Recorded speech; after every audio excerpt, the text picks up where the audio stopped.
I will move on to the next match that was a crime against nature.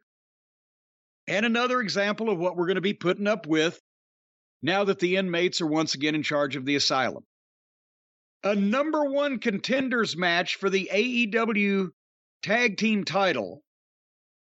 Keith Lee and Swerve Strickland against FTR. Not only were FTR derailed, the planned dropping of the AEW tag team title to them was canceled in favor of the kids being able to play without the parents around. FTR's been diminished. They still hold every other tag team title in the world, but of course that doesn't mean anything. Here in the United States of America, it means nothing that they're carrying the Ring of Honor belts or the AAA belts or the goddamn New Japan belts, unless they have the real belts, the AEW belts that are the primary tag team title for this company and this program. That would have made the other three mean something in addition. As it is, they're two of 25 people wandering around with belts or multiple belts that are not related to the promotion we're watching. So they've given them a bunch of belts that mean nothing. You never see them defend any of them. They never wrestle on television except in singles where they lose. And now the people, even though they still get a pop and they still like them whenever they come out, every time they see them come out, they know they either ain't going to get to see them wrestle or they definitely ain't going to see them win. And they've been diminished because they were a threat to the two children that think that they're the greatest tag team in the world because a senile resident of Campbell by the Sea, California, has told them that because they spoke nice to him.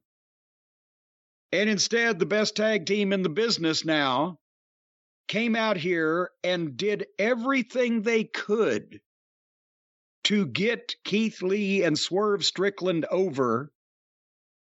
And the problem is that while Swerve is fairly talented, Keith Lee and Swerve are a rotten tag team combination with no experience with each other as a tag team combination and doesn't apparently not a lot of good ideas or strategy. And I think we now, the verdict is in on Keith Lee in the WWE. I said, boy, I'd keep him. He's something when we looked at their roster a year and a half ago or whatever.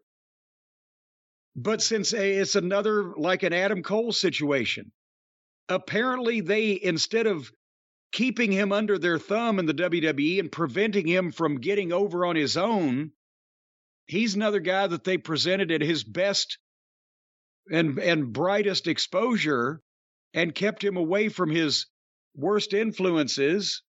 They didn't like his promo. He wouldn't change it. Apparently, they probably didn't like his weight. He didn't change that. So they fired him, and now he's doing the same promo. His weight's out of control. And mother of pearl, he's got to be a chore to work with watching this match. And the Acclaimed and Billy Gunn and the Ass Boys were in the arena watching this.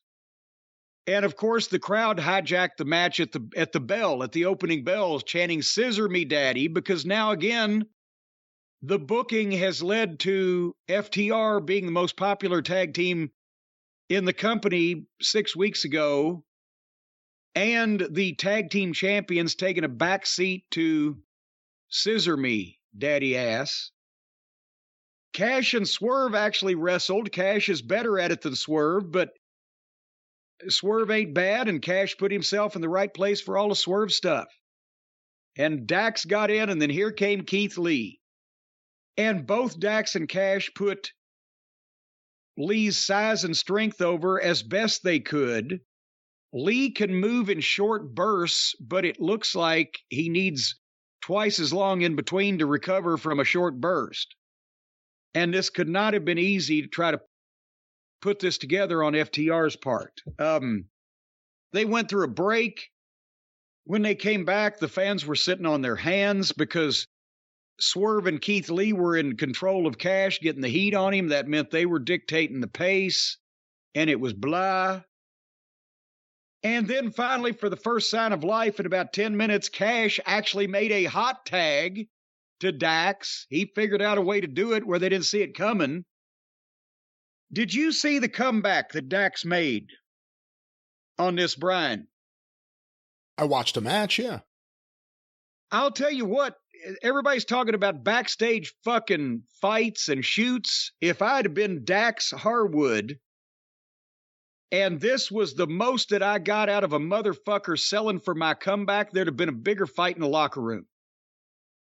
Dax comes in with 3 jabs and 2 rights, and then 4 chops.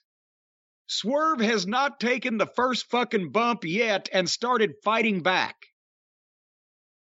I don't know that I can remember maybe an Andre the Giant match where a babyface made a fucking tag and the heel didn't take one bump for his comeback. So, hold on. 3 jabs, 2 rights, 4 chops. Swerve is staggering, ain't left his feet. Started fighting back. Dax shut him down and hit 12 more chops. Swerve took no bump and started fighting back. Keith Lee came over and took 7 chops.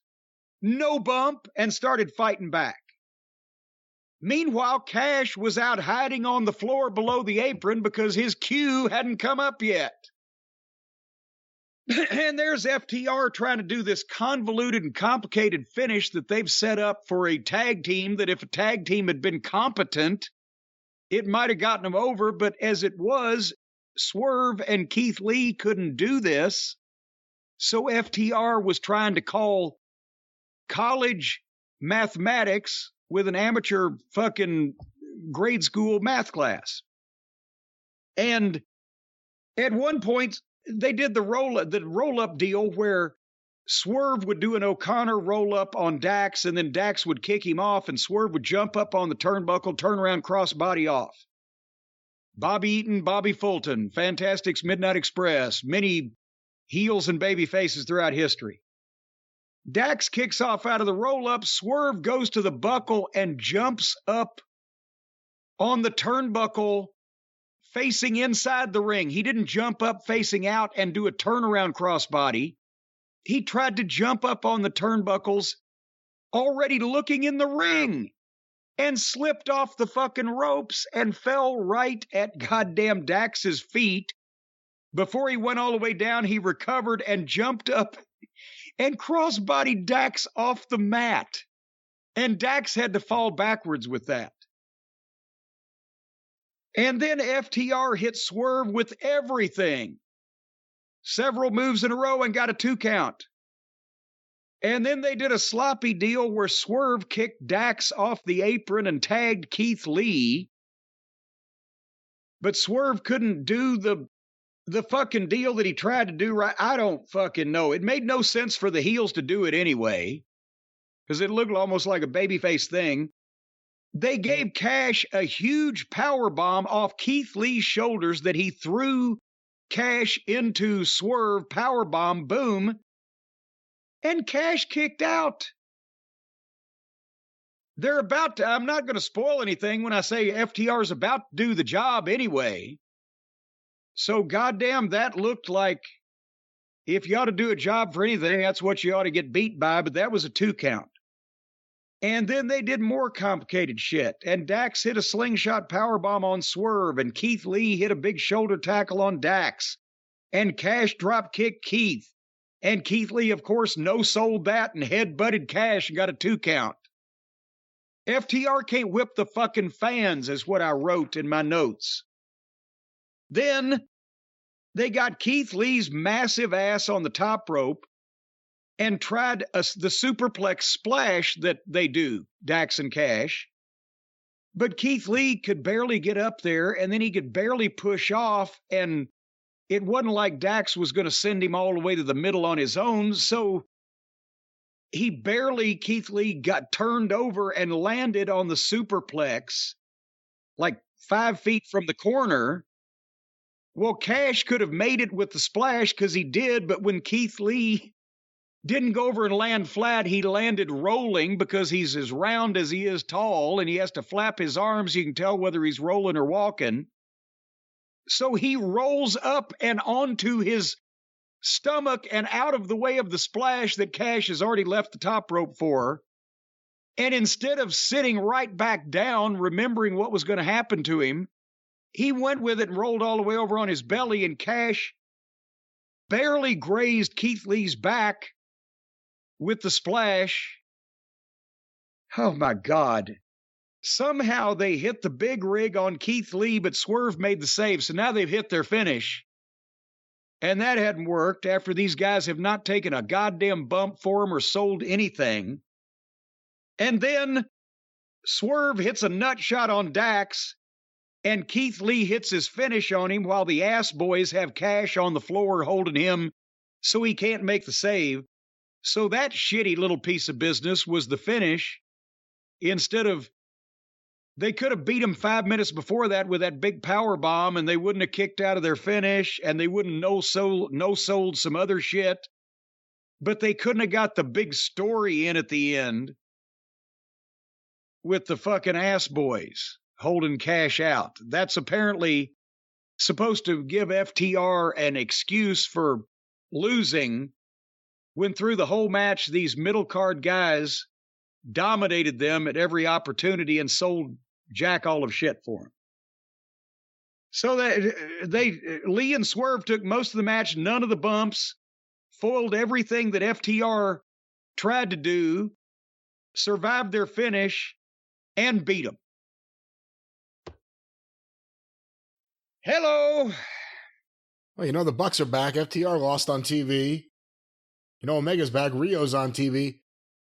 We'll get there. For what it was a good match with a lot of problems. I like Swerve, and as sloppy as he may be at times, he wasn't the problem here. I've been a Keith Lee fan and supporter in the past, but it cannot be easy to work with him. If you like him and you just watch these matches, it cannot be easy to be in the ring and try to make a match happen with him. Am I wrong? No, it's like working with a fucking mattress.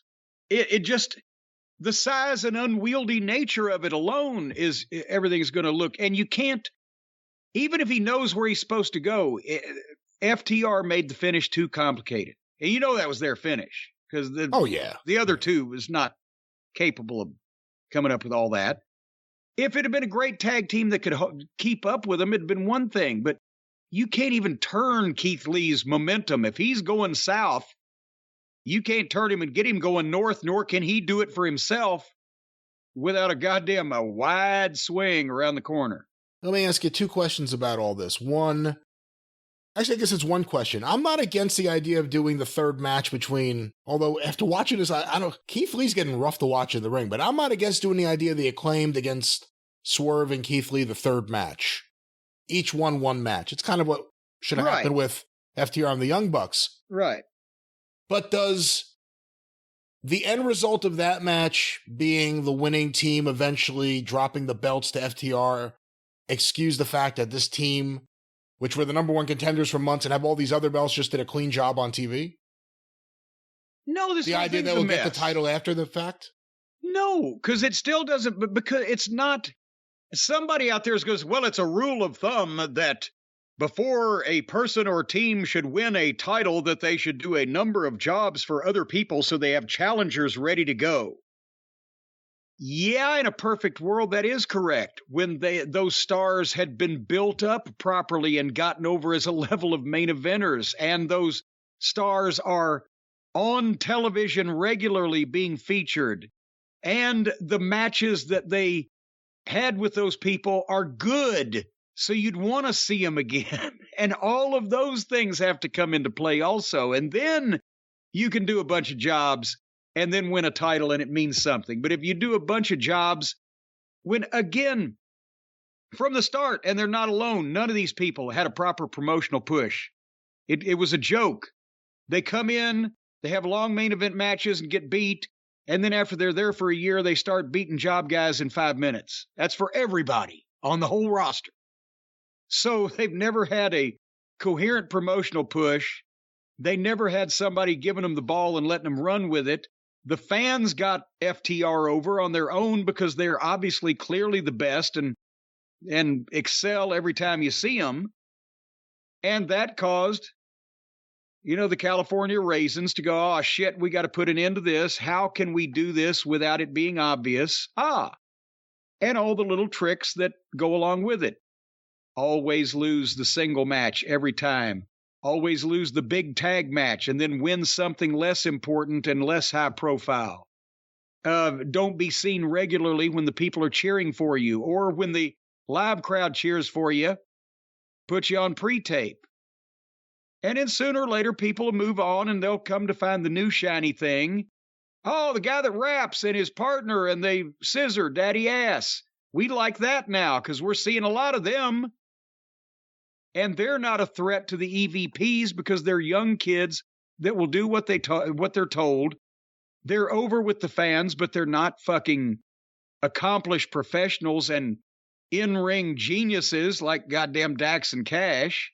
So the Bucks don't have to worry about being shown up there. So it's all amenable to the people that are really running the company, not the owner and boss, Tony Khan, but the people he's hired to supposedly make his business bigger. They do that as long as it doesn't interfere with them being on top or their friends being able to play with them.